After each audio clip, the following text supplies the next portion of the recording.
Hola desde la biblioteca. Aquí con una demostración breve de cómo podrías reservar libros para sus niños que están en infantil. Empezar en la página de la biblioteca con esta dirección y hacemos un clic aquí. Y esta para abrir la página nueva de la biblioteca Destiny Discover. Y para reservar libros necesitamos hacer un login. Clic aquí y todos los alumnos tienen usuarios y contraseñas. El usuario es el mismo que usamos para el colegio, para Teams, etc. Y es el nombre, espacio y el primer apellido. La contraseña es Discover.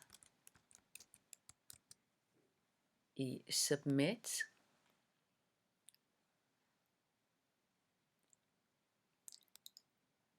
Podríamos buscar libros aquí con el autor, título, series, etc.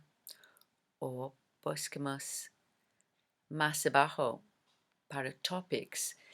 Y este topic cuentos es especialmente para los niños en infantil. Si hacemos un clic, es una lista de álbumes ilustrados que tenemos en la biblioteca, en español, inglés y otros idiomas. Y puedes buscar la lista y seleccionar un libro que quieres reservar. Por ejemplo, yo me gusta mucho este libro. Voy a clic Hold. Ya el libro es reservado para ustedes y adentro de 48 horas vamos a pasar al libro al aula de su hijo o hija y pues esto es todo. Es muy fácil y vamos a enviar un nota para explicando el proceso un poquito más. Pero pues nada más. Muchas gracias por escuchar y sigue leyendo. Adiós.